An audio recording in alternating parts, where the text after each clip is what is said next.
कहानियाँ देखी नहीं सुनी जाती है कि पहले एपिसोड द होटल सिवॉय में आप सभी का स्वागत है। ये कहानी है तीन दोस्तों की जिन्होंने मसूरी के एक famous hotel the hotel Savoy के बारे में एक बुक में पढ़ा। कहा जाता है कि एक ब्रिटिश सोशलिस्ट की आत्मा अभी तक उस होटल में भटकती है। कहानी इंटरेस्टिंग होने के साथ साथ रियल भी थी, तो उन्होंने सोचा क्यों ना इस जगह को एक्सप्लोर किया जाए। कहा जाता है कि 1911 में एक British socialist lady garnet Mussoorie घूमने आती है। सुबह एंजॉय करने के बाद रात को रेस्ट करने के लिए उसने होटल सिवॉय में रूम बुक किया। सुबह जब रूम सर्विस उसके रूम में आया तो उसने देखा कि रूम का गेट खुला हुआ है। अंदर जाके जब वो देखता है तो वॉशरूम में लेडी गार्नेट की लाश पड़ी रहती है। पोस्टमार्टम के बाद पता चला कि उसे जहर दे के मारा गया था। इन्वेस्टिगेशन के बाद भी नहीं पता चला ऐसा किसने किया, क्यों किया और कब किया। धीरे धीरे समय बीतता रहा और एक हादसा एक कहानी में बदलता गया। लेकिन होटल के मैनेजर, पूरे स्टाफ और लोगों का तो ये कहना था कि अभी भी वहाँ पे किसी की आत्मा भटकती है। उन्हें रात को रोने की आवाज़ आती है, जिस कारण इस होटल के बी विंग को पूरी तरह से बंद कर दिया गया। ना ही वहाँ पे कोई गार्ड जाता, ना रूम का कोई स्टाफ और ना ही कोई लोकल घूमता।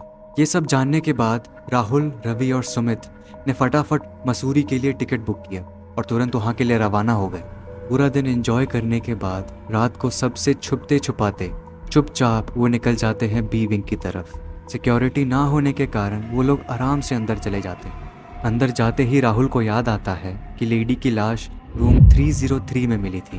वो सीढ़ियों से ऊपर चढ़ने लगते हैं। सब कुछ ठीक चल रहा था, लेकिन थर्ड फ्लोर पे पहुंचते ही वहाँ की हवा बहुत ज़्यादा डेंस हो गई। टेम्परेचर मानो कि 6 से 7 डिग्री गिर गया।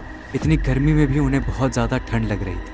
अंधेरा होने के कारण रवि ने टॉर्च जलाया और टॉर्च जैसे ही सामने के दीवार पे बढ़ा, उन्होंने एक साया देखा, एक सफ़ेद साया। वो धीरे धीरे आगे बढ़ने लगे और अचानक से टॉर्च फ्लिकर होने लगा। उन्होंने जब वापस सामने देखा तो वो सफ़ेद साया वहाँ से गायब हो गया था।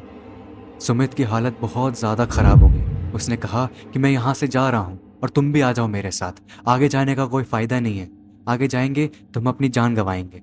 लेकिन रवि ने एक बहुत ज़्यादा स्ट्रेंज आवाज़ में कहा कि अभी तो मज़ा आना स्टार्ट हुआ है, चलो मेरे साथ रूम 303 में। राहुल ने भी हंसते हंसते कहा हाँ हाँ क्यों नहीं। रूम में जाते ही वो पूरे रूम की तलाशी लेने लगे। तभी राहुल को याद आता है कि उस लेडी की लाश वॉशरूम में मिली थी। वो जैसे ही वॉशरूम में देखते हैं तो उन्हें एक बाउंड्री सी दिखती है, जैसे उस लेडी के लाश के एजेस पे कुछ सफ़ेद सफ़ेद पेंट किया गया हो। उन्हें ये तो पता चल जाता है कि लेडी की लाश यहाँ मिली थी, लेकिन तब भी वो पूरे रूम को वापस एक्सप्लोर करने लगते हैं। पूरी तलाशी लेते लेते राहुल की नज़र रवि पे पड़ती है, जो खिड़की को बहुत देर से घूरे जा रहा था। राहुल रवि से पूछता है रवि क्या हुआ? तो रवि कहता है कि यार मुझे लगता है मुझे यहाँ से कूद जाना चाहिए।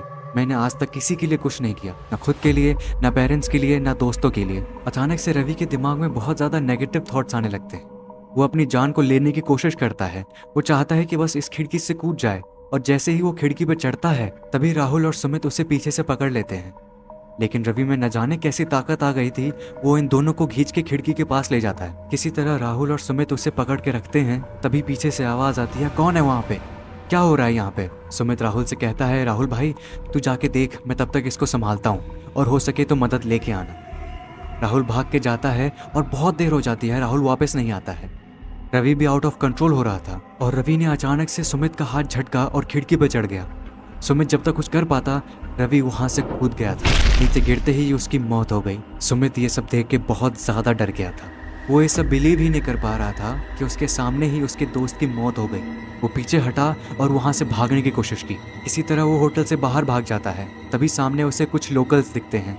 वो उनके सामने बहुत ज़ोर शोर से रोने लगता है और कहता है कि मेरे 2 दोस्त अंदर फंस चुके हैं, प्लीज़ उन्हें बचा लीजिए, प्लीज़ उन्हें बचा लीजिए। लेकिन ये सब सुन के भी लोकल्स उसे साफ मना कर देते हैं कि हम वहाँ नहीं जाएंगे, हम अंदर नहीं जा सकते, हमें भी अपनी जान की फिक्र है। लेकिन सुमित को रोता देख कुछ लोकल्स मान जाते हैं अंदर जाने के लिए। वो जैसे ही अंदर जाते हैं सुमित के साथ, वो देखते हैं रूम 303 का गेट खुला हुआ है। जैसे ही वो अंदर जाते हैं तो वॉशरूम में राहुल की लाश मिलती है, उसी सेम पोजीशन में जिस सेम पोजीशन में लेडी गार्नेट की लाश थी, उसी सेम एज पे जिस एज पे लेडी गार्नेट की लाश थी। ये सब देख के सुमित बेहोश हो जाता है। अगले दिन जब उसकी आंख खुलती है तब अपने आप को एक हॉस्पिटल में पाता है।